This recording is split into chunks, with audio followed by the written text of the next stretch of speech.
राजाको नियत चाहिँ खराब थिएन। राजाले चाहिँ के भनेदेखि एउटा व्यवस्था परिवर्तन गरेर निरङ्कुश शैलीको आफ्नो शासन व्यवस्था कायम गरौँ भन्ने राजाको भित्री मनसा थिएन भन्ने कुरामा म अहिले पनि विश्वस्त छु।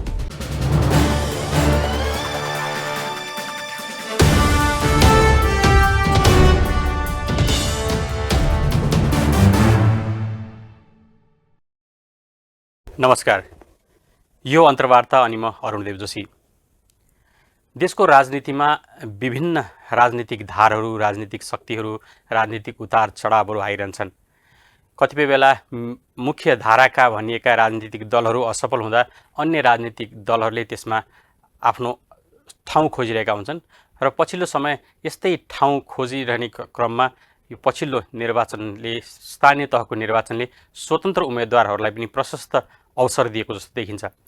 राजनीतिक दलहरूप्रतिको वितृष्णा, राजनीतिक मुख्य धारामा रहेका, मुख्य सत्ता चलाइरहेका राजनीतिक दलहरूप्रति आम जनतालाई केही वितृष्णा भएको अवस्था देखिएको बेला स्वतन्त्र उम्मेदवारहरू सफल भइरहँदा त्यही राजनीतिक दलहरूको सँग विपक्षीमा रहेर लामो समय आफ्नो स्थान खोजिरहेका दलहरू पनि छन्, तर ती दलहरूले पछिल्लो समय त्यति राम्रोसँग आफूलाई स्थापित गर्न पाइरहेको अवस्था देखिँदैन। यस्तै लामो समय एउटा अलग धारको राजनीति गरिरहनुभएका नेता आज हामीसँग हुनुहुन्छ राष्ट्रिय प्रजातन्त्र पार्टी नेपालका अध्यक्ष कमल थापा। नमस्ते, स्वागत छ यहाँलाई। धन्यवाद। तपाईँलाई पहिला भन्दाखेरि राजतन्त्रवादी नेता भनेर पनि चिनाइन्थ्यो, अहिले के भन्ने अब गणतन्त्रवादी नै भन्ने? लोकतन्त्र पक्षधर भन्दा बेस हुन्छ होला। तर राजतन्त्र त छोडिसक्नुभयो। राज संस्थाको पुनर्स्थापनालाई हामीले कार्यनीतिक एजेन्डा बनाएका छैनौँ। लोकतन्त्र त अब राष्ट्रिय प्रजातन्त्र पार्टी भनेर तपाईँहरू जब चाहिँ बहुदल आएदेखि नै 45-46 सालदेखि नै त्यो त लोकतन्त्र त मानेरै आउनुभयो। तर जसरी राजतन्त्रलाई एउटा एजेन्डाको रूपमा लिएर हिँड्नुभएको थियो, राजतन्त्र पुनर्स्थापना कुरा, तपाईँले पछिल्लो समय त राजतन्त्र पुनर्स्थापना अब सम्भव छैन भनिसक्नुभयो। अब 2063 सालपछि लोकतन्त्रको शब्द बढी प्रचलनमा आएको हो। त्यसभन्दा अगाडि प्रजातन्त्र नै भनिन्थ्यो र लोकतन्त्रलाई गणतन्त्रको पर्यायवाचीको रूपमा पनि हेरिएको छ। त्यस कारणले गर्दा अहिले हामीले राज संस्थाको एजेन्डालाई छोडेको अवस्थामा स्वाभाविक रूपले हामी लोकतन्त्रको कित्तामा उभिन पुगेका छौँ भन्ने। तर तपाईँले अहिले राजतन्त्र पुनर्स्थापना सम्भव छैन अब त भनिसक्नुभयो नि। हो, किन यति लामो समय यसमा लागिरहेको तपाईँलाई राजतन्त्र पुनर्स्थापनाको? अचानक त्यस्तो किन लाग्यो? एउटा चुनावमा हार्न साथ पार्टीको चुनावमा अचानक लाग्यो कि यो कुनै लाग्दै आएको अवस्था थियो? अनि लाग्दै आएको अवस्था हो। वास्तवमा जब 62-63 को आन्दोलनपछि राज संस्थालाई पाखा लगाइयो, राज संस्थालाई पाखा लगाउने क्रममा जुन ढङ्गबाट, जुन विधि र प्रक्रिया अवलम्बन गरियो त्यो निकै विवादास्पद थियो र हामीले त्यो अवस्थामा नेपालको भूराजनीतिक स्थिति, नेपालको धार्मिक, सामाजिक, सांस्कृतिक परिवेशको निमित्त चुनावी राजनीतिभन्दा माथि उठेको सबैको साझा अभिभावकको रूपमा रहने राज संस्था उपयुक्त हुन्छ भन्ने मान्यता बोकेर हिँड्यौँ र करिब 15 वर्षसम्म हामीले त्यो एजेन्डालाई सशक्त ढङ्गबाट उठायौँ।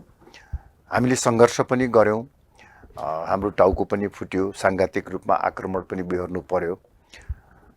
अहिले यो 15 वर्षको अभ्यास र अनुभवबाट के प्रमाणित भयो भने अब कसैले चाहेर पनि राज संस्था पुनर्स्थापना हुन सक्ने सम्भावना छैन। त्यसको मुख्य कारण राजा र राज संस्था नै हुन्। अब हामीले जतिसुकै प्रयास गरे तापनि जबसम्म नेपालका राजनीतिक दल र आम जनताको विश्वास जित्न सकिँदैन, त्यो अवस्थामा राज संस्था पुनर्स्थापना हुन सक्दैन। मेरो सुरुदेखिको मान्यता के हो भने राज संस्थाको पुनर्स्थापना नेपालमा विदेशीले गर्ने पनि होइन। यहाँ 2-4 हजार व्यक्तिहरूले अस्थिरता र अराजकता सिर्जना गरेर सेनाले कु गरेर राज संस्था आउने पनि होइन। राज संस्था आउने बाटो भनेको राजनीतिक दलहरू र आम जनताको विश्वास नै हो। तर यो 15 वर्षको बीचमा हाम्रो निरन्तरको प्रयासका बावजुद राजा वा राज संस्थाले दलहरूसँग सम्बन्ध सुधार गर्ने, विश्वास सिर्जना गर्ने र जनतामा आफूलाई स्थापित गर्ने ढङ्गबाट कुनै सकारात्मक योगदान हुन सकेन। एकातिर यो स्थिति रह्यो जसको परिणामस्वरूप राजा र दलहरूको बीचको दूरी बढेर गयो भने अर्कोतर्फ राजा राज संस्था भनौँ या राजाको सचिवालयले 100% राजावादी भएको पार्टीमा निरन्तर, खास गरी पछिल्लो 5-7 वर्ष यता पार्टीको आन्तरिक मामिलामा हस्तक्षेप गर्ने, एउटा गुट वा व्यक्तिलाई चाहिँ नि पृष्ठपोषण गर्ने, पार्टीका कतिपय नीतिगत कुराहरूमा पनि रिमोट कन्ट्रोलबाट सञ्चालन गर्न चाहने, पार्टीलाई नै फुटाइदिने। 2073 सालमा एकीकृत राप्रपा फुट्नुको एउटा मुख्य कारण त्यो थियो। त्यसबेला तपाईँ राजतन्त्रवादी हुनुहुन्थ्यो नि, तपाईँले परिचालन गरेको थियो त्यो बेला? हजुर, होइन, मैले वास्तवमा के भन्दिनँ, मेरो विरुद्धमा परिचालन भयो। त्यो बेलामा पशुपति शमशेरजीहरूले जुन पार्टी फुटाउनु भयो 2074 सालमा, त्यो फुटाउने क्रममा मैले आफैले हस्ताक्षर गरेर सांसद बनाएका, मन्त्री बनाएका 10 जना व्यक्तिहरूलाई दरबारका सचिवहरूले राजाको निर्देशन छ यसपटक चाहिँ नि पार्टी विभाजनको पक्षमा लाग्नु, कमल थापालाई साथ नदिनु भनेर ती 10 जना सांसदले हस्ताक्षर नगरेको भए पार्टी फुट्दैन थियो। त्यो पार्टी फुटाउने कार्यमा अब अरू पात्रहरू थिए, तर त्यसको पछाडिको शक्ति र अभिप्रेरणा दरबारको रह्यो। तर अहिले पनि पछिल्लो पार्टीको निर्वाचनमा तपाईँले भन्नुभयो निर्मल निवासले सक्रिय रूपमा हस्तक्षेप गरेर मलाई हरायो भन्नुभयो तपाईँले, होइन? त्यो तपाईँको त्यो भनाइ अझ पनि कायम नै छ। तर त्यो पछिल्लो समय त्योभन्दा पहिल्यै पनि यस्तो भइसकेको रहेछ भन्दाखेरि तपाईँले चाहिँ किन चाहिँ लगातार विश्वास चाहिँ किन गरेन? होइन, वास्तवमा के भनेदेखि मैले अब अपेक्षा गरेको थिएँ कि राजा वा राज संस्था वा राजाको सचिवालयलाई सुधार गर्न सकिन्छ, महसुस गराउन सकिन्छ। मैले पटक पटकको चाहिँ नि राजासँगको दर्शन, यो राजाको हो कि राजाको सचिवालयको हो, के हो तपाईँ दुईटा भन्दै? अब राजा स्वयं आफै आएर चाहिँ नि देखिने त होइन, तर राजाको कुनै न कुनै किसिमको सङ्केत नभइकन दरबारका सचिवहरू परिचालित हुँदैनन्। र मैले स्वयं राजालाई पनि दरबारका सचिवहरूले पटक पटक पार्टीमा हस्तक्षेप गरे, पार्टी फुटाउने काममा चाहिँ नि प्रयोग भए भनेर राजालाई पनि मैले भनेको छु। स्वयं राजालाई मैले भनेको सरकार दरबारका सचिवहरूले चाहिँ हस्तक्षेप गरेर पार्टी फुटाउने काम भयो, के फाइदा हो? मैले शून्यबाट 4-4बाट 25 गरेर नेपाली काङ्ग्रेस र कम्युनिस्ट पछिको तेस्रो ठुलो शक्ति बनाएको थिएँ, राजावादी शक्ति, त्यसलाई फुटाइदिई बक्स्यो, के फाइदा भयो?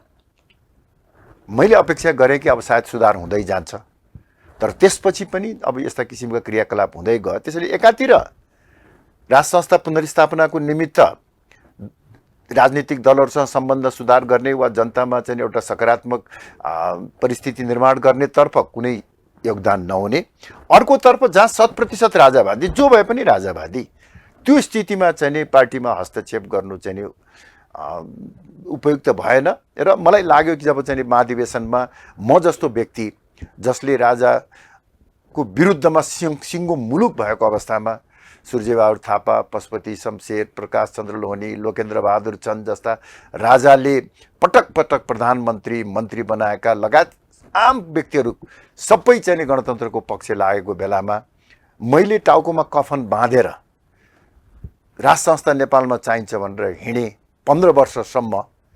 तर अन्तमा गएर मलाई नै मेरो राजनीतिक जीवनलाई नै समाप्त गर्ने गरी जुन किसिमको चाहिँ नि एउटा पुरस्कार मलाई प्रदान गरियो राजा को पक्षमा लागे बापत, त्यसपछि मेरो अन्तरात्माले भन्यो कि अब चाहिँ नि इनफ इज इनफ। वास्तवमा के लाग्यो? मेरो यो कन्भिक्सन जो थियो राजतन्त्र चाहिन्छ भन्ने त्यो कन्भिक्सन नै गलत रहेछ भन्ने लाग्यो कि या तपाईँ कन्भिक्सन चाहिँ केमा अडिया थियो खास? होइन, मेरो कन्भिक्सन तपाईँको के थियो भने अब मैले अघि पनि भने कि नेपालको भू राजनीतिक अवस्था र नेपालको धार्मिक, सामाजिक, सांस्कृतिक परिवेशमा चुनावी राजनीति भन्दा माथि उठेको सबैको साझा अभिभावकको रूपमा, सेरेमोनियल रूपमा राज संस्था उपयुक्त हुन्छ भन्ने मेरो मान्यता थियो। राष्ट्रपति पनि लगभग त्यस्तै छ नि अहिले, हैन? राष्ट्रपति भन्दा यो राज संस्था हुन्छ भन्ने मेरो मान्यता हो चाहिँ नि। त्यो क्रममा चाहिँ के भनेदेखि चाहिँ नि त्यो अनुसारको राज संस्था नहुने मेरो चाहिँ नि अन्तरात्माले देख्यो। किनभने जुन व्यक्ति, संस्था वा सचिवालयले 100% राज संस्था भएको पार्टीमा त हस्तक्षेप गर्छ भने भोलि राज संस्था पुनर्स्थापना भयो भने अरू पार्टीहरूमा हस्तक्षेप हुँदैन, प्रजातन्त्रलाई बाँच्ने काम हुँदैन भनेर मैले अब जनताको अगाडि कसरी जाने? यसरी केवल मलाई व्यक्तिगत रूपमा चाहिँ नि एउटा आघात पुगेको कारणले मात्रै होइन, मेरो मान्यता नै तपाईँको मैले जनताको अघितिर गएर भन्ने तर्क नै सकियो। तपाईँलाई कहिलेदेखि लाग्न थाल्यो कि अब राजतन्त्रको पुनर्स्थापना चाहिँ अब सम्भव छैन होइन? तपाईँले सम्भव नभए पनि एउटा एजेन्डा त बोकेर हिँड्नु होला, भित्र इनर कन्भिक्सन हुँदाहुँदै पनि अब आफूले स्वीकार गर्दा गर्दै पनि राजतन्त्र हुँदैन भने तै पनि प्रयास गरिरहँ भन्ने लाग्यो। कुन बेला चाहिँ तपाईँलाई लाग्यो कि अब राजतन्त्र वास्तवमा जब चाहिँ के भनेदेखि अलिकति एउटा मतभेद, खास गरी राजा भनौँ या चाहिँ नि दरबारका सचिवहरूसँगको चाहिँ नि मतभेद कहाँबाट जस्तो मलाई लाग्छ भने, अब जब 2072 सालमा संविधान निर्माण भयो, संविधान निर्माण हुने अन्तिम दिनसम्म हामीले इमान्दारीपूर्वक आफ्नो एजेन्डाको पक्षमा वकालत गऱ्यौँ, सङ्घर्ष गऱ्यौँ, सडकदेखि सदनसम्म सङ्घर्ष गऱ्यौँ इमान्दारीपूर्वक। 25 मात्र चाहिँ नि सङ्ख्या भएको कारणले गर्दाखेरि हामीले राज संस्था र हिन्दू राष्ट्र स्थापना गराउन सकेनौँ। तर त्यति हुँदाहुँदै पनि हामीले एउटा महत्त्वपूर्ण उपलब्धि यही 25 जनाले गर्न सफल भएको छ। त्यो चाहिँ के हो भने, पहिलो संविधान सभाले तयार गरेको मस्यौदामा प्रस्तावनामा नै सङ्घीयता, गणतन्त्र र धर्मनिरपेक्षता अपरिवर्तनीय लेखिनेछ भनेर लेखिएको थियो र त्यो संविधान सभाको बैठकले पुरानो संविधान सभाले गरेको कार्यलाई ग्रहण गरेर स्वामित्व ग्रहण गरेर जाने भनेर चाहिँ नि प्रस्ताव पास गर्यो र बाबुराम भट्टराईजी अध्यक्ष भएको समितिमा सबै शीर्षस्थ नेताहरू त्यहीँ हुनुहुन्थ्यो। त्यहाँ चाहिँ नि जब यो प्रस्ताव ल्यायो त्यस बखत हामीले सशक्त रूपमा त्यसको प्रतिवाद गर्यौँ। मैले स्वयं प्रचण्डजीलाई नै भने कि 2047 सालको संविधानमा केही विषयहरू अपरिवर्तनीय भएको कारणले तपाईँले चाहिँ नि संवैधानिक बाटोबाट उपचार नपाउने भएपछि बन्दुक बोक्न बाध्य भयौँ भनेर हामी तपाईँले भन्नुभएको छ र हाम्रा मान्यताहरूलाई तपाईँले अहिले निषेध गर्नुभयो, अपरिवर्तनीय भन्नुभयो भने त हाम्रो लगाए पनि अर्को विकल्प हुँदैन। भनेपछि सबैको सहमतिबाट जनताको अभिमत प्राप्त भयो भने संवैधानिक प्रक्रियाबाटै राज संस्था हिन्दू राष्ट्र स्थापना गर्न सकिन्छ भन्ने मान्यता हामीले स्थापित गर्यौँ। त्यसरी जब त्यो लडेर हामीले अधिकार प्राप्त गरिसकेपछि र हाम्रो विरोधका बावजुद 2/3 भन्दा बढी बहुमत, 90% भन्दा बढी बहुमतबाट संविधान पारित भएपछि मेरो अगाडि दुईटा बाटो थियो। हेर्नुहोस्, एउटा यो संविधानलाई अस्वीकार गरेर संविधानलाई च्यातचुत गरेर विद्रोहको बाटोमा जाने, त्यो मलाई उपयुक्त लागेन। देशले धान्न सक्दैन विद्रोहलाई, त्यो ठिक बाटो पनि होइन। विद्रोह भन्ने कस्तो सशस्त्र भन्ने खोज्नु त विद्रोहको त अनेक रूपहरू हुन्छन्, तर के भन्दैन अस्वीकार गरेर त्यस्तो व्यवस्था परिवर्तन सम्भावना या त्यस्तो कुनै प्रस्ताव पनि थियो होइन। अब मलाई लाग्छ चाहिँ कसैले त्यस ठोस प्रस्ताव भन्दा नि हाम्रो अघिल्तिर विकल्प त्यही थियो नि, र कता कता दरबारको चाहना त्यही थियो, सशस्त्र विद्रोह गर्ने। सशस्त्र विद्रोह भन्दा पनि म त राप्रपाले संविधानलाई अस्वीकार गरोस्, संवैधानिक बाटोबाट चाहिँ राज संस्था कहिले आउनै सक्दैन, त्यस कारणले यो त चाहिँ कमल थापाले सत्तामा जाने चाहिँ एउटा ऊ मात्र गरेको भन्ने किसिमको सोचाइ हो। र हामीले अस्वीकार गर्नलाई सशस्त्र विद्रोहसम्म जानलाई पनि राजतन्त्र सहयोग गर्न तयार थियो। त्यस्तो थिएन, त्यस्तो होइन।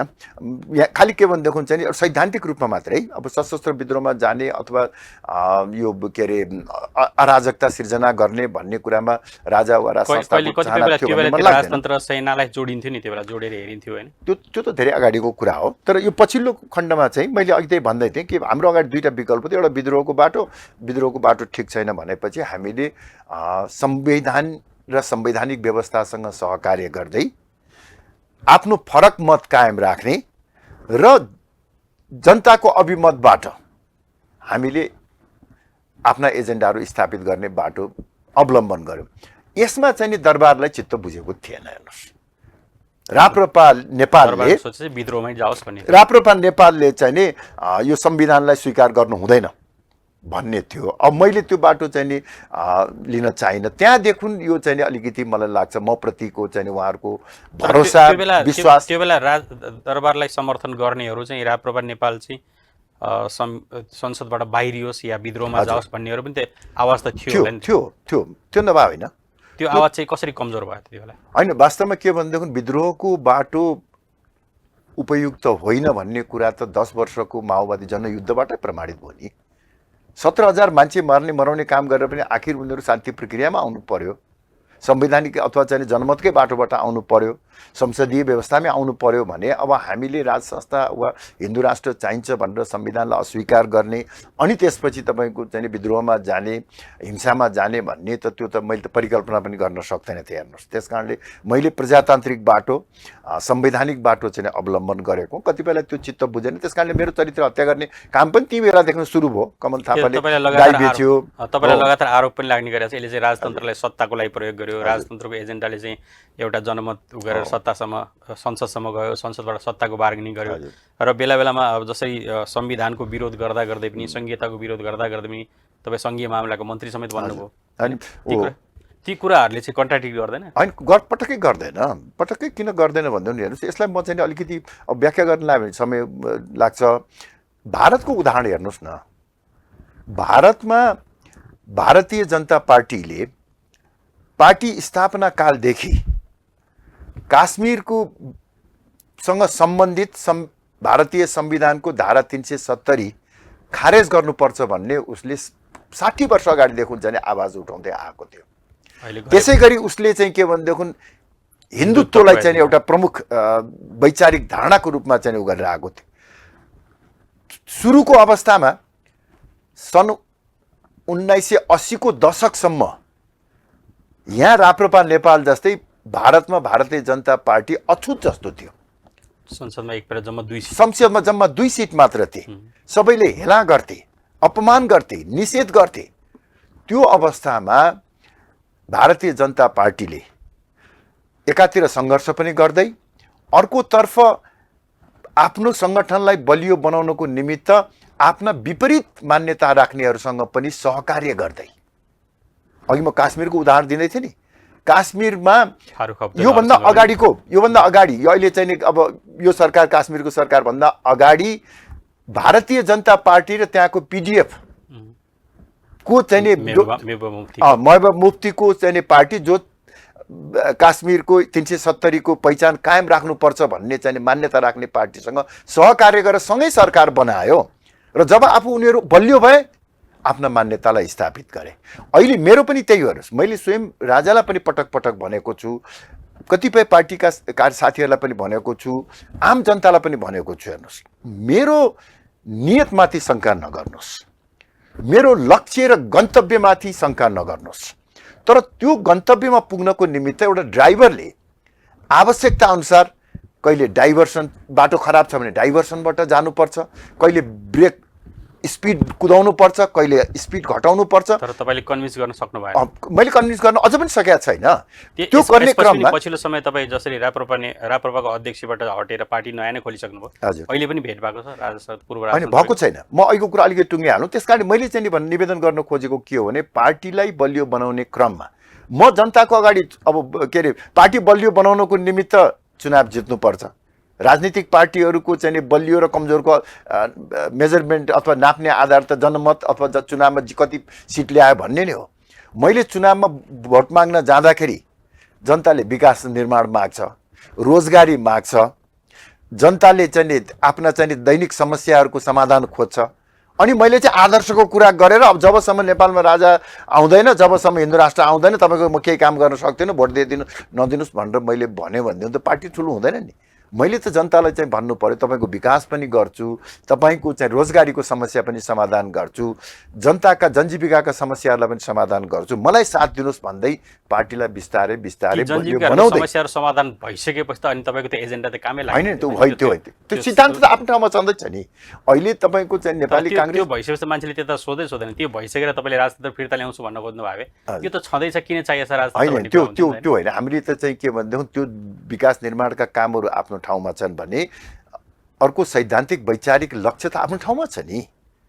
त्यो हाम्रो चाहिँ राप्रपा नेपाल स्थापना गर्नुको पछाडिको कारण विकास निर्माणको कुरा त छ, तर त्यसको साथ त्यो कुन धरातलमा त? हामीले सैद्धान्तिक धरा जसरी अब काङ्ग्रेस कम्युनिस्टहरूले पनि आफ्नो सैद्धान्तिक धरातलमा विकास निर्माणको कार्य गरेर आउँछ। त्यसकारण मैले व्यावहारिक रूपमा भन्न खोजेको कुरा के हो भने पार्टी बलियो बनाउनुको निमित्त जनमुखी भएर जानुपर्छ। त्यो अनुसार आवश्यकता अनुसार कहिलेकाहीँ हामी सरकारमा पनि जानुपर्छ। त्यो बेलामा हामीले आफ्नो एजेन्डा छोड्यौँ कि छोडेनौँ भन्ने कुरा महत्त्वपूर्ण हो। म 3 पटक चाहिँ सरकारमा गएँ, 3 पटक मैले कहिले पनि तपाईँको आफ्नो एजेन्डा चाहे राज संस्थाको एजेन्डा हो चाहे हिन्दू राष्ट्रको एजेन्डा कहिले पनि छोडेको छैन, कुनै कागजमा हस्ताक्षर गरेको छैन। संहिताको विरोध गर्दा गर्दै संघीय मामलाको मन्त्री त्यो संवैधानिक एउटा दायित्व निर्माण गर्ने कुरा मात्र हो। र एउटा कुरोको हामीले के भने हामीले संविधान परिवर्तन नगरेसम्म संविधान र संवैधानिक व्यवस्थासँग सहकार्य गरेर जाने भन्ने निर्णय ल्याएको छु। हामीले आफूले चाहिँ आफ्नो एजेन्डा अवॉइड नगरको एजेन्डालाई पनि साथ दिएर जाने होइन। साथ दिने भन्दा पनि तपाईँको के भनेदेखि चाहिँ त्यो कुरासँग सहकार्य गर्छ। जस्तो राष्ट्रपति हामीले अब त्यो बेलामा गणतन्त्रको चाहिँ एजेन्डा लिएर गएको थियो, तर राष्ट्रपतिसँगको अस्तित्वलाई स्वीकार गर्यो, राष्ट्रपतिसँग चाहिँ सहकार्य गरेर हिँड्यो।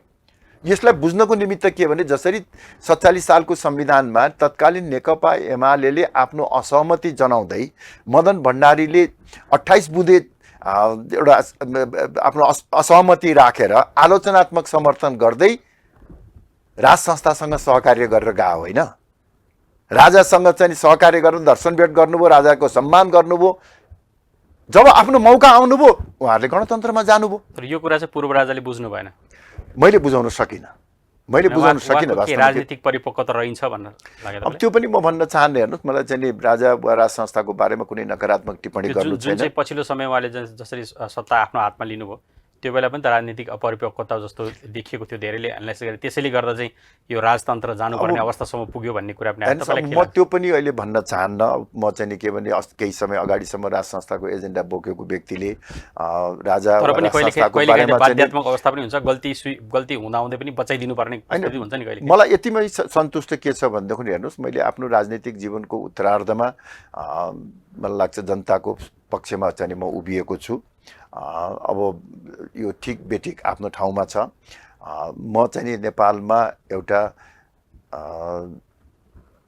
वामपन्थी साम्यवाद समाजवाद वा पुँजीवादी राजनीतिक विचारको विकल्पमा एउटा संवर्धनवादी विचार जसलाई अङ्ग्रेजीमा कन्जर्भेटिभ आइडियोलोजी भनेर भनिन्छ, त्यस्तो किसिमको संवर्धनवादी विचार राष्ट्रियता, लोकतन्त्र, सनातन धर्म संस्कृति परम्परामा अडेको एउटा चाहिँ संवर्धनवादी विचार स्थापना गर्ने मेरो परिकल्पना थियो। 63 सालमा पनि मेरो त्यही थियो। तर दुर्भाग्यवश त्यो कदम जुन चाहिँ सत्ता आफ्नो हातमा लिने हैन, त्यसपछि अब सत्ता बाहिरबाट तुलसी गिरी जस्तो मान्छेलाई ल्याएर चाहिँ राजनीतिको बागडोर हातमा दिने जुन चाहिँ त्यो काम भयो, त्यो बेला तपाईँ पनि पछि मन्त्री पनि बन्नुभयो, गृहमन्त्री बन्नुभयो, त्यो चाहिँ कतै गल्ती भयो जस्तो महसुस चाहिँ हुँदैन? होइन, निश्चय पनि यो कुरा त मलाई लाग्छ के भने स्वयं राजाबाट पनि महसुस भएको जस्तो मलाई लाग्छ कि अब त्यो कार्य सफल हुन सकेन। तर अब त्यो जहाँसम्म मैले बुझेको छु राजाले कुनै भिजन अनुसार थियो कि त्यो अचानक होइन, त्यस्तो मैले बुझेको चाहिँ के हो भनेदेखि र वास्तवमा म त चाहिँ नि राजाको 14 महिनाको शासनकालमा पछिल्लो 4 महिना मात्रै मन्त्री भएर गएको हुँ। जब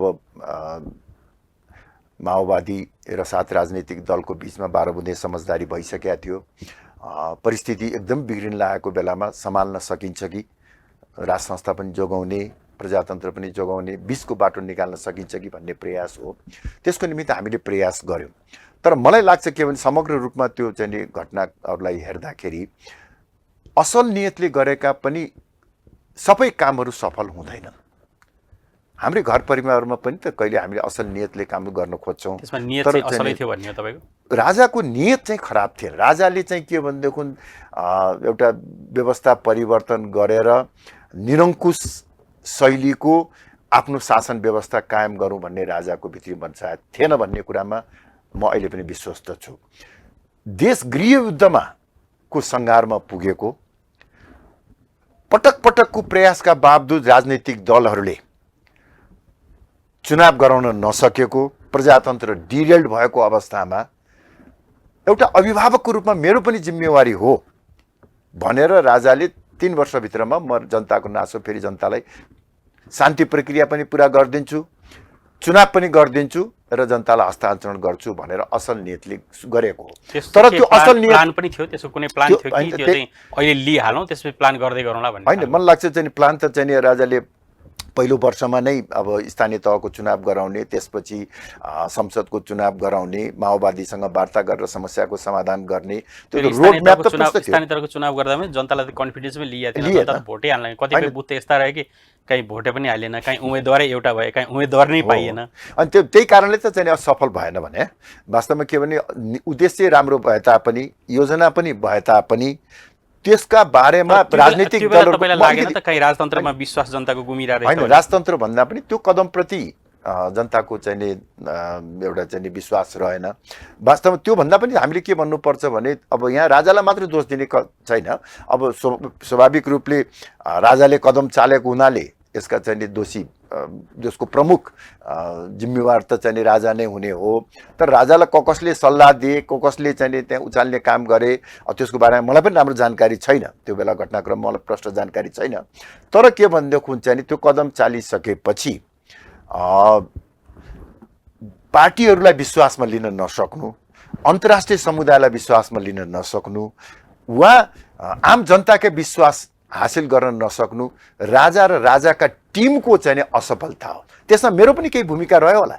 मसँग चाहिँ तपाईँको यो जब राजाले सत्ता हस्तान्तरण गर्ने भइसक्यो 2063 साल वैशाख 6 गते राजासँग चाहिँ मेरो भेट हुँदाखेरि राजाले मलाई चाहिँ एउटा आत्मालोचनाको शैलीमा भनेको कुरा चाहिँ के हो भने, अब यो choice of the people in the first round चाहिँ अलिक गलत भयो भन्ने कुरा राजालाई पनि महसुस भएको मैले पाएँ। चाहिँ जब राजाले कदम चालिसकेपछि जुन जस्ता किसिमको अघि पनि तपाईँले नाम लिनु जुन पात्रहरू चाहिँ नि भए, सायद ती पात्रहरूको चाहिँ नि छनौट चाहिँ नि ठिक भएन भन्ने राजालाई पनि महसुस भएको चाहिँ मलाई चाहिँ नि त्यो बेलामा मैले चाहिँ नि पाएको। अब जस्तै अहिले तपाईँले अब अहिलेको तत्कालको राजनीतिक कुराहरू तपाईँले अघि भारतको पनि उदाहरण दिनुभयो। तपाईँ पनि हिन्दूवादी राजनीति अहिले अब राजतन्त्र छोडेर हिन्दुत्वको कुरा गरेर हिँड्नु भएको छ। तर भारतमा अहिलेको अवस्था अहिले हेर्दै हुनुहुन्छ यहाँबाट होइन, हामी देख्दैछौँ जसरी डिभाइड भएको छ, जसरी चाहिँ त्यहाँ चाहिँ एकअर्काको अविश्वासको वातावरण आएको छ होइन, जसरी चाहिँ भोटको लागि होइन एउटा सेक्सनलाई नै नकारेर होइन, त्यो त देखिरहेछ, हामीले देखिरहेछौँ, एउटा सेक्सनलाई नकारेर एउटा सेक्सनलाई मात्र माथि गएर एउटा सेक्सन एक अर्काप्रति विशेष गरी भनौँ न अब हिन्दूवादीहरूको चाहिँ मुस्लिमहरूप्रति तिमीहरूको देश होइन पाकिस्तान जाऊ भन्ने जस्तो जुन अवस्था देखेको छ, बाटो बाटो मान्छे पिटेर हिँडिरहेको अवस्था देखेको छ, त्यो अवस्था हेर्दै गर्दा र अहिले तपाईँको राजनीतिक जुन चाहिँ तपाईँले धारणा लिनुभएको छ त्यो गर्दै गर्दा तपाईँलाई कतै नेपालको भविष्यमा डर लाग्दैन? होइन, वास्तवमा के भनेदेखि चाहिँ नि पहिलो कुरो त अब मैले राजतन्त्र छोडेर हिन्दू राष्ट्रको एजेन्डा लिएर हिँड्या होइन।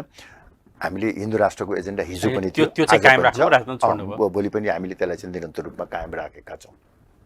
जहाँसम्म भारतमा चाहिँ नि अहिले अतिवादी ढङ्गबाट कामहरू हुन लाग्यो कि भन्ने अथवा चाहिँ नि तीव्र चाहिँ नि ध्रुवीकरण भयो कि भन्ने जहाँसम्म प्रश्न छ, हेर्नुहोस् अब एकपक्षीय प्रचार त्यस्तो छ तर बहुसङ्ख्यक जनतामा त्यो परेको देख्दिनँ म। हेर्नुहोस् एक थरी चाहिँ तपाईँको चाहिँ अलिकति त्यो मोदी भनौँ या भारतीय जनता पार्टीको विरुद्धमा रहेकाहरूले आफ्नो अस्तित्वको रक्षाको निमित्त त्यो प्रचारबाजी गरेका छन्। तर वास्तवमा चाहिँ नि भारतमा धेरै पछाडि, सयौँ वर्ष पछाडि भन्दा नि हुन्छ, 700-800 वर्ष पछाडि, र खास गरी भारत स्वतन्त्र भएपछि सन् 1947 स्वतन्त्र भएपछि पनि सुधार हुन नसकेको विषय भनेको के हो भने भारतमा अल्पसङ्ख्यकलाई रिजाउने नाउँमा, अल्पसङ्ख्यकको भोटको लोभमा बहुसङ्ख्यक चाहिँ नि तपाईँको माथि एक प्रकारले चाहिँ नि निषेधको जस्तो अवस्था थियो, बहुसङ्ख्यकहरूलाई तपाईँको दबाइएको जस्तो अवस्था थियो। व्यक्तिगत रूपमा मात्र होइन, समुदायको रूपमा मात्र होइन, वैचारिक रूपमा पनि जुन एउटा तपाईँको भारतको एउटा पुरानो संस्कृति परम्परा मूल्य र मान्यता थियो। हरेक धर्म संस्कृतिलाई सम्मान गर्नु भनेको कसै अर्कोलाई दबाएको हुन्छ र? मलाई लाग्छ यो अलिकति मैले ठिक ढङ्गबाट यहाँलाई चाहिँ बताउनु पर्छ। त्यो के हो भनेदेखि चाहिँ नि भारतमा पनि भन्नुहोस् या नेपालमा पनि सनातन धर्म र संस्कृतिको कुरा गर्नु भनेको कुनै अर्को धर्मलाई चाहिँ नि तपाईँको दमन गर्ने दबाउने भन्ने कुरै होइन। सनातन अहिलेको अवस्था नितान्त त्यो गलत कुरा हो, प्रचारै गलत छ। त्यहाँ तपाईँको एक किसिमले सांस्कृतिक जताततै शिवलिङ्ग खोज्दै हिँड्नु के भयो त आफ्नो चाहिँ होइन आस्था आफ्नो तपाईँको सबैले चाहिँ के अरे त्यो आफ्नो सनातन धर्म संस्कृतिलाई बिर्सेर हिँड्नुपर्छ। भारतमा त तपाईँको एक प्रकारले मोनुमेन्ट खोज्दै हिँड्नुपर्ने भारतमा तपाईँको के भनेदेखि धेरै वर्ष पछाडि एउटा सांस्कृतिक पुनर्जागरण भइरहेको छ। हिन्दुत्वको भावनालाई जुन किसिमबाट दमन गरिएको थियो, हिन्दूहरूमाथि जुन किसिमको शोषण भइरहेको थियो, अहिले भारतीय जनता पार्टीको नेतृत्वमा त्यसमा क्रमशः सुधार भएको छ। नेपालमा अहिले यो खास गरी चाहिँ पछिल्लो चाहिँ केही दशक यता जुन किसिमबाट योजनाबद्ध र सङ्गठित रूपमा सनातन धर्म र संस्कृतिमाथि आक्रमण भइराखेको छ, संसारमा सबैभन्दा तीव्र गतिले धर्म परिवर्तन हुने वा यसलाई अझ प्रष्ट भन्ने हुने इसाईकरण हुने मुलुकमा नेपाल पहिलो नम्बरमा छ। यो बीचमा एउटा अन्तर्राष्ट्रिय संस्थाले गरेको अध्ययन अनुसार 25 देखि 30 लाख धर्मान्तरण गरिएको छ। राजनीतिक दलहरू यो पनि तपाईको तत्कालिक राजनीतिक एजेन्डा एउटा जसरी चाहिँ कुनै बेला राजतन्त्रलाई चाहिँ एकदमै जसरी पनि फिर्ता ल्याउनुपर्छ, स्थापित गर्नुपर्छ भनेर लाग्नुहुन्थ्यो, त्यस्तै एउटा तत्कालीन एजेन्डा हो। कुनै बेला यो परिवर्तन हुन सक्छ कि सक्दैन? यस्तै किसिमका प्रश्नहरू, यस्तै किसिमका विचारहरू नै हिन्दुत्वलाई दमन गर्ने, हिन्दुत्वलाई दबाउने चाहिने मान्यताहरू। आज तपाईँको चाहिँ हिन्दू राष्ट्रको बारेमा माग गर्दाखेरि आज हामीले चाहिँ 94% जनताको आस्थाको पहिचानको कुरा गर्दाखेरि त्यहाँ अतिवाद कहाँबाट भयो? त्यहाँ हामीले के चाहिँ अरू धर्मलाई चाहिँ नेपालमा चाहिँ बस्न नपाउने, अरू धर्मले आफ्ना चाहिँ धार्मिक पूजा आराधना उपासना अथवा चाहिँ कुनै किसिमको कर्मकाण्ड गर्न नपाउने भन्ने त कहीँ पनि छैन। धार्मिक स्वतन्त्रताको पक्षमा हामी छौँ। पूर्ण धर्म अहिले छैन, अहिलेको संविधान छैन। संविधानमा छ तर संविधानको पालना भएन। संविधानले प्रष्ट रूपमा योजनाबद्ध र सङ्गठित रूपमा लोभ लालच भ्रम सिर्जना गरेर धर्म परिवर्तन गराउन पाइँदैन, त्यो दण्डनीय हुन्छ भनेको छ। तर आज चाहिँ 30औं लाखको धर्म परिवर्तन हुँदाखेरि एकजना पनि तपाईँको कारबाहीमा परिरहेका छैन। हाम्रो सनातन धर्म र संस्कृतिको रक्षाको कुरा गर्दाखेरि यही त दुर्भाग्य छ। हेर्नुहोस् के भन्नु, नेपालका राजनीतिक दलहरू त्यसको मतलब यो संवैधानिक विषय होइन कि यो चाहिँ उसको मात्र विषय भयो, अहिले जुन चाहिँ प्र्याक्टिस भइरहेछ त्यसको विषय मात्र भयो। यो के अरे प्र्याक्टिस त छँदैछ आफ्नो ठाउँमा, त्यसको साथसाथै तपाईँको यो धर्मनिरपेक्षताको जुन किसिमबाट अपव्याख्या भएको छ, धर्मनिरपेक्षताको एउटा चाहिँ शाब्दिक अर्थ एउटा छ, त्यहाँ स्पष्टीकरण एउटा छ, त्यसैमा कन्ट्राडिक्सन छ। र धर्मनिरपेक्षतालाई अहिले नेपाली जनमानसमा धर्म परिवर्तन गराउने लाइसेन्सको रूपमा प्रयोग गरिएको छ। हेर्नुहोस्, र सबभन्दा एउटा हेर्नुहोस्, यो त मतलब एउटा इन्डिभिजुअल राइट्सको इन्डिभिजुअल चोइसको कुरा पनि त हुन्छ नि हैन? के फरक पर्यो त? कसले चाहिँ भनेको छ त इन्डिभिजुअल तपाईँको चाहिँ कसैले आफ्नो स्वेच्छाले कुनै धार्मिक आस्थामा लाग्न चाहन्छ, कसले रोकेको छ? यो तपाईँको 30 यो आगो जुन डढेलो लागिराखेको छ धर्म परिवर्तनको, यो के स्वेच्छाले परिवर्तन भएको हो? यो पनि हामीले देखिराखेका छैनौँ। र यस्ता कुरालाई हामीले नजरअन्दाज गरेर अनेक किसिमका तर्कले ढाकछोप गरेर अनेक बहानामा चाहिँ हामीले गर्यौँ भने हेर्नुहोस् एक दिन हाम्रो के कमजोरी छ कि जस्तै हाम्रो पनि छ। जस्तै एउटा साधारण कुरा मैले गर्न चाहेँ, कसैलाई हाम्रो धर्ममा जस्तै हिन्दू धर्म भनेर भने हिन्दू धर्ममा कुनै एउटा जातिलाई त तुच्छ होस्, त मेरो मन्दिर आउन पाउँदैनस्, त मेरो उ गर्न त मैले पानी खाने धाराबाट पानी खान पाउँदैनस् भन्ने जुन खालले चाहिँ उनीहरूले त्यो मान्छेले भोगेको होला उसले त यो धर्म भन्दा त यो धर्म जाओस् म त अन्त लाग्छु भन्न त तपाईँले बडो राम्रो प्रश्न गर्नुभयो अजी। सबभन्दा पहिला त यदि तपाईँमा पनि त्यो भ्रम छ भने त्यो भ्रमबाट मुक्त हुनुहोस् र तपाईँको यो लोकप्रिय कार्यक्रमबाट म आम नेपाली जनतालाई प्रश्न पार्न चाहन्छु कि नेपालको सनातन धर्मको कुनै पनि शास्त्रले जन्मको आधारमा सामाजिक विभेद र अछुत भन्दैन। मन्दिरमा जानको निमित्त प्रवेश निषेध गर्ने कुनै तपाईँको चाहिँ धर्मशास्त्रले भन्दैन। जातीय आधारमा फलानलाई चाहिँ जान दिनु नदिनु भनेर भन्दैन। यो सबै तपाईँ हाम्रो चाहिँ विकृत सामाजिक व्यवहारहरू। अन्धविश्वासहरू हुन्, रूढिवादी हुन्, यो हामीले हटाउनु पर्छ। निश्चय पनि एउटा कुरा, धर्म परिवर्तनको जहाँसम्म डढेलोको कुरा छ, हेर्नुहोस्, धर्म परिवर्तनको डढेलो लाग्ने क्रममा हामीले म केवल यो धर्मान्तरण गर्ने समूहहरूलाई मात्र दोष दिन्न। हाम्रा पनि कमजोरी छ, सरकारको पनि कमजोरी छ। हामीले चाहिँ नि यो चाहिँ नि हाम्रो सनातन धर्मलाई जोडेर चाहिँ नि गरिने जुन सामाजिक विभेदका, छुवाछुतका चाहिँ नि जुन किसिमका कुराहरू छन्, यी अन्धविश्वास र रूढिवादी र विकृतिका कुराहरू छन्, यसको विरुद्धमा जनचेतना फैलाउने, गरिबी अर्को महत्त्वपूर्ण चाहिँ कारण छ धर्म परिवर्तनको। त्यो गरिबीलाई अन्त गर्ने काममा हामीले पनि, सरकारले पनि, राजनीतिक दलहरूले पनि त्यसमा योगदान पुर्याउनु पर्दछ। तर म खालि यति मात्र के भन्न चाहन्छु भने, हेर्नुहोस्, यो धर्म परिवर्तनको चाहिँ जुन डढेलो छ, यसलाई कुनै हामीले राजनीतिक भोट प्राप्त गर्ने एजेन्डाको रूपमा कसैले उठायो भन्ने ढङ्गबाट यसलाई चाहिँ नि भोट नदिनुहोस्, तर धर्म परिवर्तनलाई रोक्नुहोस्। यो यसले एउटा कुरो हाम्रो मान्यता जसरी भन्नुभयो नि तपाईँले, हामी चाहिँ यसलाई अपव्याख्या जसरी छ हाम्रो संस्कृतिमा नभएको कुरा, यो भएको कुरा भने त्यो चाहिँ चेतना तपाईँले भन्नु, त्यसको विपक्षमा चेतना भन्नु, तर यो चिज चाहिँ गलत छ भनेर चेतना जगाइसकेपछि त यो इस्यु नै नरहला नि त्यो होइन। तर हामी त लाग्नु पर्यो, चेतना जगाउनतिर नै लाग्नु पर्यो। चेतना जगाउनतिर पनि लाग्नुपर्छ, तर त्यसको साथसाथै तपाईँको जसले अरबौँ डलर चाहिँ नि खर्च गरेर यहाँ चाहिँ नि विभिन्न चाहिँ नि गैर सरकारी संस्थाहरू खडा गरेर यो काम परिचालन गरिराखेको छ, त्यो पनि रोकिनुपर्छ। त्यो गैर कानुनी काम हो, त्यो काम गर्न पाइँदैन। यहाँ विभिन्न किसिमका चाहिँ नि हाम्रो कानुनले नै रोकेछ, तपाईँले भन्नुभयो संविधानमा छैन, त्यो कानुनले रोकेको, संविधानसँग तपाईँको कुनै कन्ट्राडिक्सन भएन, धर्मनिरपेक्ष भन्ने शब्दसँग पनि भएन, त्यो कुनैसँग पनि भएन होइन। धर्मनिरपेक्षता हाम्रो आपत्ति छ, धर्मनिरपेक्षता आवश्यक छैन। स्वयं सनातन धर्म एउटा चाहिँ नि धार्मिक स्वतन्त्रता र धार्मिक समानतामा चाहिँ नि विश्वलाई के अरे मान्यता राख्ने चाहिँ नि दर्शन हो। त्यस कारणले सनातन धर्म सापेक्ष राष्ट्र हुनुपर्दछ, धर्मनिरपेक्ष होइन। एउटा कुरा यो प्रश्न भनौँ।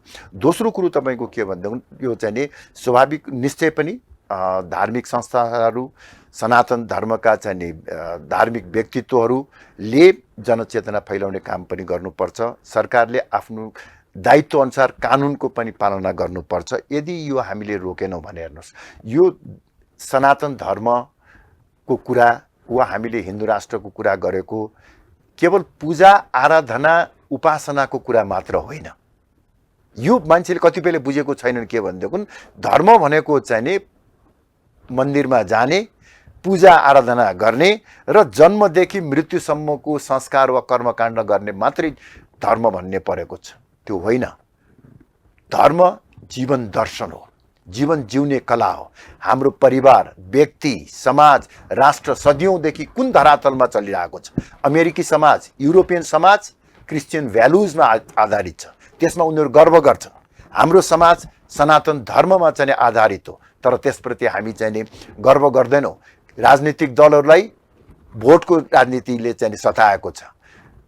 बुद्धिजीवी वर्ग र नागरिक समाजका अगुवाहरू पुरातनवादी, आधुनिकता विरोधी ठहरिने चाहिँ डर छ। धर्मको कुरा गर्नलाई पनि भोटको राजनीति गर्यो भने, धर्मको विपक्ष गर्नलाई पनि भोटको राजनीति कुरा गरेर जाऊ भनिन्छ भने भोटको राजनीति छ चाहिँ कहाँ थियो? होइन, वास्तवमा के भनेदेखि जसले चाहिँ यो धर्मनिरपेक्षता लादेर नेपालमा यो विवाद सिर्जना गरे, उनीहरूले धर्मको आधारमा राजनीति गरिराखेका छन्। हामीले त त्यो फोहोर हटाउनु पर्यो मात्र भनेको, त्यो विकृति र विसङ्गति हटाउनु पर्यो भने। तपाईँको आन्दोलनमा के अरे 62-63 को आन्दोलन 94% भन्दा बाँकीको कुरा गरेर पनि त्यो भोटको राजनीति भयो त। 94% जबकि सनातन हिन्दू छन् भन्नु तपाईँले, त्यो भन्दा बाहिरको कुरा जुन गर्छन् भन्ने, त्यो त कसरी भोटको राजनीति भयो? 4%लाई चाहिँ के भोट भयो? तपाईँ चुनावमा नलडे हुँदा नि तपाईँ त्यहाँ थाहा भएन होला। एउटा कुरो चाहिँ भन्नुहोस्, यो सङ्गठित भोट त्यहाँ छ, 94% सबैतिर बाँडिन्छ। अहिले म तपाईँलाई एउटा चाहिँ एउटा सुनाउ, हेर्नुहोस् अब यसमा कति सत्यता छ, आफ्नो ठाउँमा यसको अध्ययन गर्नुपर्छ। अधिकांश तपाईँको कन्स्टिट्युन्सीहरूमा 4,000 देखि 5,000सम्म क्रिस्चियनहरूको सङ्गठित भोट छ।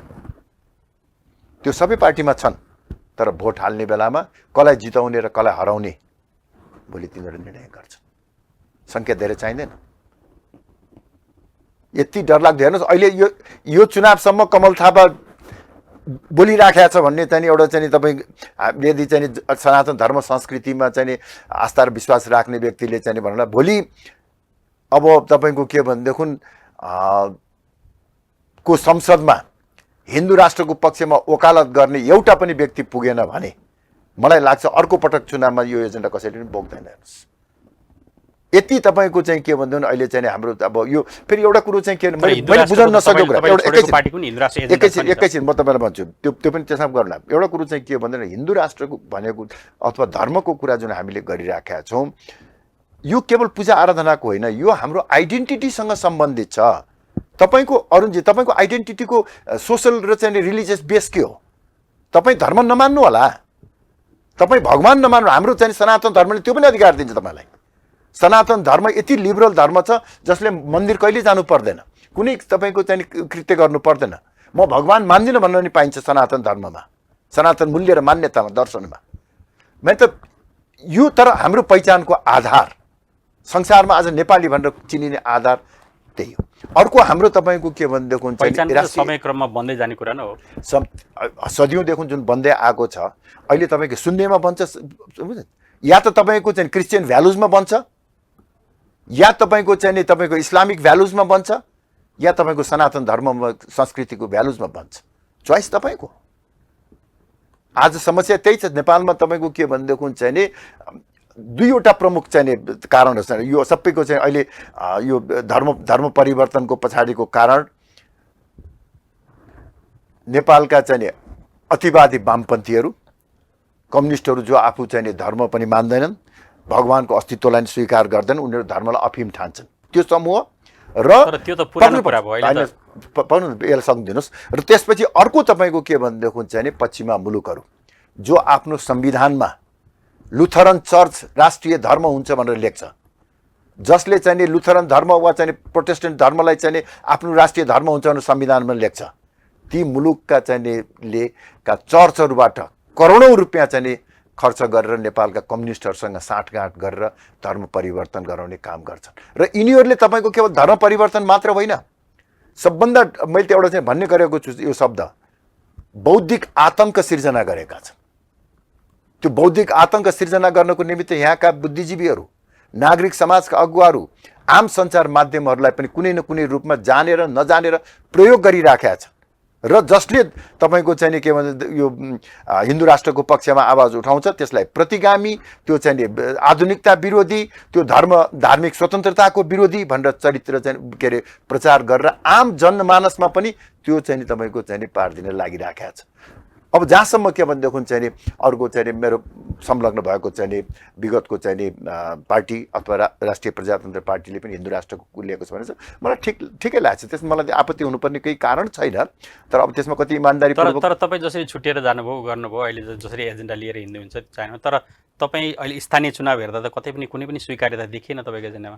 लडेकै छैन त के स्वीकार्य अस्वीकार्य लड्नुभयो कतिपय ठाउँमा तपाईँ एमालेसँग सुधा गर्नु, एका ठाउँमा जहाँ लड्यौँ त्यहाँ जितेका छौँ हामीले चाहिँ तपाईँको 20-25 ठाउँमा लडेका छौँ, 16-17 ठाउँमा जितेका छौँ। तर राप्रपा जुन स्थानीय चुनावकै हेर्नु भने पछिल्लो स्थानीय चुनावभन्दा त उसले राम्रो पर्फर्मेन्स गर्यो। हो, यो पनि एउटा भ्रम। तपाईँहरू जस्तो मान्छेलाई पनि यस्तो भ्रम कसरी पर्छ हेर्नुहोस् न। म अब जितेको स्थानीय निकायको सङ्ख्याभन्दा त बढी छ नि। सुन्नु न, तपाईँले त पक्कै पनि अध्ययन गर्नुभयो होला भन्ने ठान्छु म कि। तर अब कतिपय भ्रम त मान्छेले सिर्जना गर्छन्। हुन त अब राप्रपा बलियो भयो भने म दुःखी हुन्न। हेर्नुहोस्, मेरो हिजोको पार्टी हो, मैले रगत पसिना बगाएको 30 वर्षसम्म बसेको पार्टी ठुलो भएछ भने म खुसी नै होला चाहिँ। तर कमल थापा हटेपछि चाहिँ त्यहाँ एकदम राप्रपामा चाहिँ लहर आयो भनेर जुन किसिमको कुरा गरिन्छ, कमल थापा हटेपछि कुरा होइन, हट्दाखेरि अहिलेको कुरा गर्दाखेरि पनि तपाईँको खालि तपाईँलाई म तथ्याङ्क मात्र भन्न खोजेको के हो भने 74 सालमा भएको स्थानीय चुनाव हो। 74 सालको स्थानीय चुनावमा पहिलो चरणमा हामी एकीकृत राप्रपा थियौँ। पहिलो चरण सकिएको केही दिनपछि अघि मैले भने जस्तै दरबार समेतको संलग्नतामा पशुपति शमशेरजीलाई अघिल्तिर सारेर दोस्रो चरणको चुनाव हुनुभन्दा अगाडि राप्रपालाई विभाजित गरियो र विभाजित रूपमा हामी चुनावमा गयौँ। त्यो बेलामा हामीले 12वटा पालिकामा मेयर र उपमेयर जितेका थियौँ। अहिले कति जितेका छ? 7वटा। त्यो बेलामा विभाजित अवस्थामा चुनाव लड्न जाँदा 3.8% हामीले चाहिँ मत प्राप्त गरेका थियौँ, लोकप्रिय मत चाहिँ। अहिले कति प्राप्त गरेका छ? करिब 3%। कहाँ छ तपाईँको लहर? भाषणमा तपाईँको चाहिँ अभिनेत्री अभियन्ताहरू जम्मा गरेर चाहिँ थपडी बजाउने, जम्मा शिवरात्रिमा त चाहिँ लाखौँ मान्छे आउँछ तर भोट हाल्दैन नि त। तपाईँले पनि ल्याउनु भएको नि अभिनेत्रीहरूलाई त्यो बेला पनि त उनीहरूको पनि त एउटा पोलिटिकल राइट्स होइन। मैले त्यसमा कहाँ आपत्ति गरेर भिड जम्मा गर्न प्रयोग गर्नु र पार्टीमा त आउनु सक्यो। हामी कहाँ अहिले पनि हुनुहुन्छ नि, कति जान्छन् नि। मैले कुनै कलाकारमाथि चाहिँ तपाईँको चाहिँ अवमूल्यन गर्नुपर्ने कारण छैन, म त सम्मान गर्छु चाहिँ, मैले नै लिएर आएका छन्। तर भिड जम्मा गर्नको निमित्त चाहिँ आज फलानु चलचित्र। तर तपाईँलाई अहिले लाग्दैन अहिले बस्दै यता गर्दै गर्दा जब कि अब उहाँ जितेर आइ नै सक्नु भएको थियो, ठिक छ तपाईँले भने जस्तो हस्तक्षेप होला, सिधा ऊ भयो होला, तपाईँलाई हराउन चाहियो होला, तपाईँले एउटा उदार मन गरेर ल ठिकै छ अहिले अब जसरी पनि मैले चाहिँ माने युवा पुस्ता आयो भने त्यसैलाई चाहिँ एउटा आफ्नो चाहिँ सेलिङ पोइन्ट बनाएर उ गरेर तपाईँ सहितको भएको भए राप्रपाको पर्फर्मेन्स अझ राम्रो हुन्थ्यो होला जस्तो लाग्दैन? अनि तपाईँलाई मैले अघि नै भनिसकेको छु कि म चाहिँ नि चुनाव हारेर राप्रपाबाट अलग भए होइन। चुनाव सकेको 3 महिना पछाडि मैले तपाईँको पार्टी अध्यक्षलाई निर्वाचन भइसकेपछि बधाई दिएँ, लिखित रूपमा टेलिफोनबाट बधाई दिएँ र पार्टीमा जुन किसिमको एउटा चाहिँ नि हस्तक्षेप भएको छ, यो हस्तक्षेपको विरुद्धमा एउटा पार्टीले अध्ययन गरोस् र त्यसको निष्कर्ष अगाडि लिएर भनेर पहिलो पटक लेखेर दिएँ, सुनवाई भएन। दोस्रो पटक लेखेर दिएँ, सुनवाई भएन। भेटेर कुराकानी गरेँ, जब सुनवाई नहुने भइसकेपछि जब मेरो मान्यतामै आघात पुग्यो, मैले अघि निवेदन गरेँ मेरो मान्यता भने तपाईँको के हो भने इग्नोर गरेको या सत्ता मलाई त्यो मात्र होइन, त्यो होइन। मेरो मान्यता भने त के भने मैले राज संस्थाको बारेमा जुन एउटा परिकल्पना गरेका थिएँ, एउटा अभिभावक, एउटा साझा संस्था, त्यो अभिभावक र साझा संस्थाको रूपमा राज संस्था हुन नसक्ने मेरो निष्कर्ष रह्यो। त्यसपछि मैले चाहिँ के भनेदेखि राप्रपालाई पनि राजनीति लिँदैनलाई नि भने तपाईँ त अहिले पनि भन्नुभएको छ राजतन्त्र छोडेर आउने पनि एकता हुन सक्छ। हुनसक्छ। मैले उहाँलाई पनि के भने भनेदेखि चाहिँ हेर्नुहोस्, यो मेरो म मात्र होइन, म जस्तो व्यक्तिलाई त तपाईँको ले त यो अवस्थामा मैले चाहिँ पुगेँ भने मेरो राजनीतिक जीवन समाप्त पार्नको निमित्त चाहिँ लाई त चाहिँ यति ठुलो चाहिँ भने भोलि तपाईँलाई पनि त्यो हतियार प्रयोग हुन सक्छ। राप्रपा भनेको राजाले खोलेको पार्टी होइन, निर्मल निवासले रिमोट कन्ट्रोलबाट सञ्चालन गर्ने पार्टी होइन र त्यस्तो पार्टी चल्दैन। बुझाइ त सधैँ त्यही रह्यो आम जनतामा। हो, त्यो त गलत हो। त्यो मलाई लाग्छ कहिले पनि त्यो योभन्दा अगाडि चाहिँ त्यस्तो थिएन। वास्तवमा राप्रपाको स्थापना त्यो बेलामा 47 सालमा अलपत्र परेका पञ्चहरूलाई, राजाले अलपत्र पारिदिएका पञ्चहरूलाई सूर्यवादजी र लोकेन्जीले एक ठाउँमा पारेको हो। 2063 सालमा अलपत्र परेका राजावादीहरूलाई जम्मा गरेर मैले चाहिँ पार्टी खोले हो। राजाले खोल भने पनि होइन, निर्मल निवासले चाहिँ खोल भने पनि होइन। त्यस कारणले गर्दाखेरि त्यो रिमोट कन्ट्रोलबाट चल्ने काम गर्नु हुँदैन। यति मात्र तपाईँ भनिदिनुहोस्, राप्रपा रिमोट कन्ट्रोलबाट चल्दैन, राप्रपा सक्रिय राजतन्त्रको पक्षमा छैन। त्यो कुरा त जवाफ दिनु भएन उहाँले, होइन? तपाईँले भनेको त्यो भइरहेको छ, जवाफ दिनु भएन। तर तपाईँले अहिले चाहिँ राजतन्त्र छोडेर आउँदाखेरि चाहिँ एकता हुन सक्छ भन्दाखेरि उहाँले चाहिँ कुनै पनि हालतमा एकता हुन सक्दैन भनेर जवाफ दिनुभएको छ। अब त्यो त के भयो त, ठिकै छ त। अब उहाँहरूलाई चाहिँ नि नेपालमा राज संस्था पुनर्स्थापना हुन सक्दैन, यो असम्भव भन्ने कुरा बुझ्नको निमित्त अझै 6 महिना, वर्ष दिन, 2 वर्ष त समय दिनुपर्छ नि त। तर मैले अघि एकचोटि सुरुमा भने नि जुन चाहिँ मुख्य राजनीतिक दलहरूभन्दा अल्टरनेटिभ फोर्स खोजिरहेको जस्तो स्थिति जुन देखिया छ, जुन चाहिँ अहिले स्वतन्त्र उम्मेदवारहरूमा काठमाडौँ जस्तो ठाउँमा स्वतन्त्र उम्मेदवारमा रिफ्लेक्ट भयो, त्यो कुरा चाहिँ राप्रपा इन्ट्याक्ट भएको भए या राप्रपाले एउटा भनौँ न कुनै आम जनतासम्म पुग्ने एउटा एजेन्डा लिएर अगाडि बढ्न सकेको भए, जुन भ्रष्टाचारका उसका कुराहरू जुन चाहिँ स्वतन्त्र उम्मेदवारले, त्यो भयो एउटा अल्टरनेटिभ फोर्स रूपमा आउन सक्ने सम्भावना हुन्थ्यो। त्यसपछि अल्टिमेटली त मेरो त परिकल्पना त्यही थियो। हेर्नुहोस् न, त्यो एउटा चाहिँ सपना पनि त्यही थियो। तर अहिलेको सन्दर्भमा चाहिँ तपाईँको एउटा कुरा चाहिँ के बुझ्नुपर्छ भने, मैले अहिले राज संस्था छोडेको कारणले मात्र भनेको होइन, हाम्रो पटक पटकको चुनावले पनि हामीले देख्यौँ राज संस्थाको एजेन्डा बोकेर हिँड्दाखेरि मुस्किलले 1.5-2% भन्दा बढी भोट आउँदैन। त्यो तपाईँको अनुभवले भन्दैछ। अब अहिले नेपालमा तपाईँको के भने अब हिन्दू राष्ट्र पनि जोडिँदाखेरि अर्को 1-1.5% थपिएला, नभएदेखि तपाईँको त्यो 2-2.5% भन्दा बढी भोट कहिले पनि आउँदैन। अहिले मात्र होइन, अब 50 वर्षपछि मेसम्म लाग्यो भने आउँदैन, अझ घट्ला, त्यो चाहिँ नि आउँदैन चाहिँ हेर्नुहोस्। अब त्यो 2-3% चाहिँ नि भोटको धरातलमा काङ्ग्रेस र कम्युनिस्टको विकल्प त राप्रपा हुन सक्दैन नि, जबसम्म राजाको एजेन्डा हामीले छोड्दैनौँ। राजाको एजेन्डा छोड्ने बित्तिकै तपाईँलाई फेरि चाहिँ 94% धरातल प्राप्त। त्यसपछि तपाईँलाई अब अघि मैले भनेको थिएँ राजतन्त्रवादी भनिन्थ्यो, अहिले के भने गणतन्त्रवादी नेता भन्न पाइने भयो होइन। त्यो तपाईँले राज संस्था छोडेपछि स्वाभाविक रूपले चाहिँ तपाईँको गणतन्त्रको पक्षमा चाहिँ गयो भनेर चाहिँ त्यसलाई हामीले हीनता बोध गर्नुपर्ने कारण पनि छैन। तर त्यो जान अलिक ढिलो गरियो जस्तो लागेको छ तपाईँलाई, अलिक चाँडो गरायो भए चाहिँ होइन, त्यो पनि म भन्दिनँ। मैले त अघि पनि भने नि, यदि राजाले सकारात्मक भूमिका खेलेको भए, तपाईँलाई बेला बेलामा अन्य पार्टीहरूले पनि त हामी कहाँ आउनुहोस् एजेन्डा छोडेर भनेका हो नि त। होइन भन्छन्, म त त्यसरी मैले भने नि, मलाई कहिलेकाहीँ मान्छेले सत्ताको पछाडि लाग्यो भनेर चाहिँ आरोप लगाउँछन्। अब त्यो सुन्दाखेरि अलिकति चाहिँ आफैलाई हाँसो पनि लाग्छ। वास्तवमा सत्ताको पछि लाग्ने भए 47 सालको परिवर्तन पछाडि स्वयं नेपाली काङ्ग्रेसका चाहिँ तत्कालीन सभापति कृष्णप्रसाद भट्टराईले, गणेशमान सिंहजीले र धेरै पछि त अझ गिरिजाबाबुले पनि, तपाईँ जस्तो मान्छे, गिरिजाबाबुले त्यो बेला कतिपय पञ्चायत मन्त्री भइसकेका मान्छेहरू जानुभयो, उहाँहरूले पनि मलाई भन्नुभएको थियो होइन। त्यस कारणले गर्दा ती पार्टीहरूमा जान सकिन्थ्यो। र 63 सालपछि पनि अब मुलुक गणतन्त्रमा गएको बेलामा सत्ताको लोभ राखेको भएदेखि त म राजा बोकेर हिँड्दैन थिएँ नि। त्यो बेलामा त तपाईँको के भने राजाको एजेन्डा बोकेर हिँड्दाखेरि एउटा वडा अध्यक्ष पनि जितिन्छ कि जितिँदैन भन्ने थियो। पछि हामी बलियो भयौँ, त्यो बेग्लै कुरा छ नि।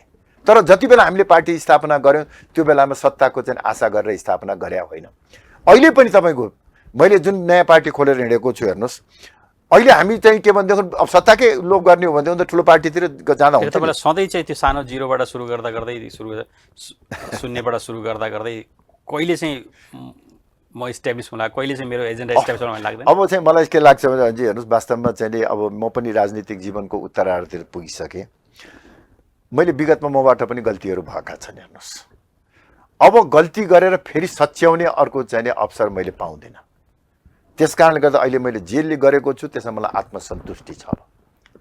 अब मलाई पुरा कन्भिक्सनमा लाग्नु भएको छ, कन्भिक्सन पनि छ, प्लस आत्मसन्तुष्टि। मेरो कार्यकालमै मैले कुनै तत्काल परिणाम प्राप्त गरिनँ भने पनि अघि भनेको एउटा सम्वर्धनवादी दर्शन बोकेको पार्टी नेपालमा अर्को कुनै छैन।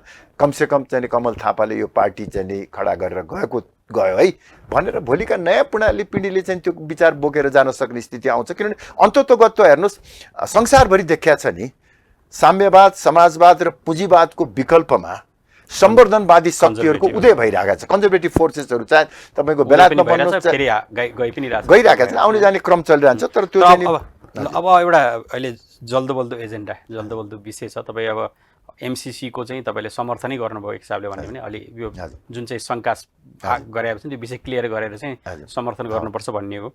अब अहिले स्टेट पार्टनरसिप प्रोग्रामको जुन चाहिँ ड्राफ्ट आयो भनिएको छ होइन, सार्वजनिक पनि भयो होइन, यसमा चाहिँ लगभग सम्झौता गर्ने प्रधानमन्त्रीको अमेरिका भ्रमणको बेला भन्ने चाहिँ कुरा पनि आयो र अहिले प्रधानमन्त्री त्यसबाट ब्याक हुनुभएको छ भन्ने कुरा पनि आयो।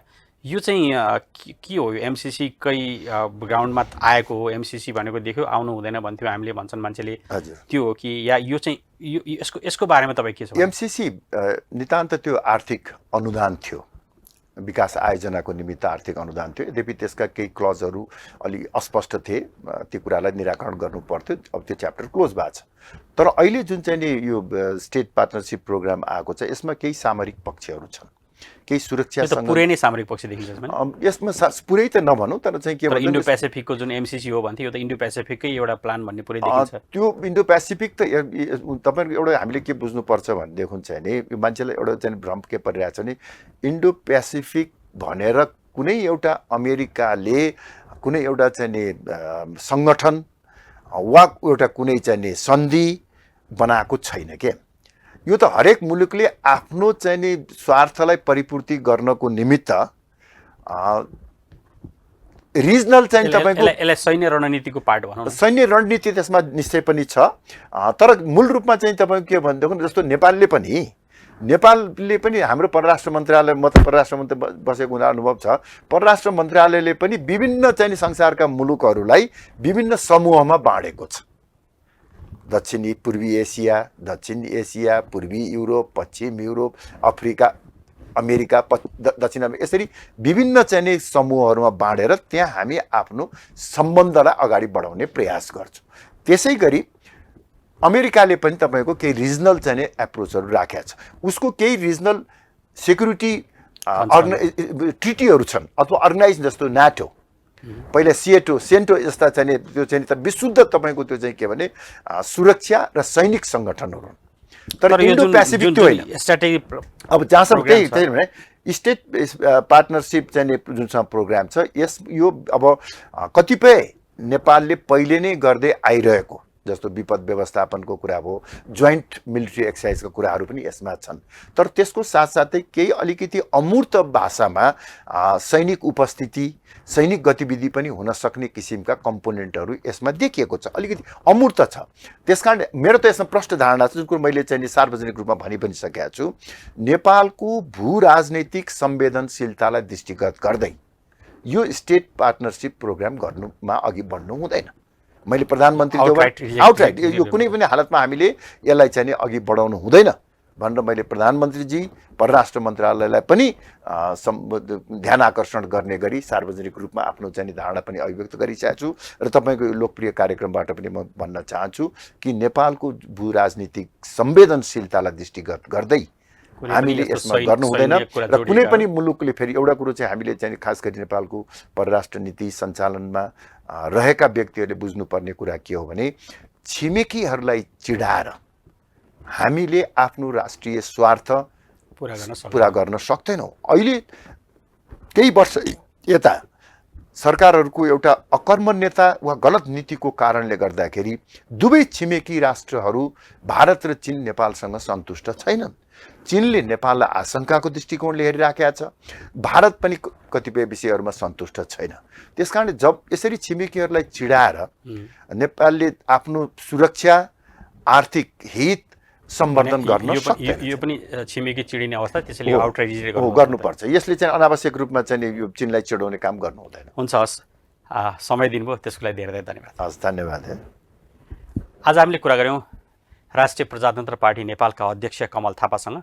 यस्तै विभिन्न व्यक्तित्वहरू ल्याएर हामी तपाईँहरू समक्ष कुराकानी गर्ने नै छौँ। अहिलेलाई अन्तर्वार्ता यति नै। नमस्कार।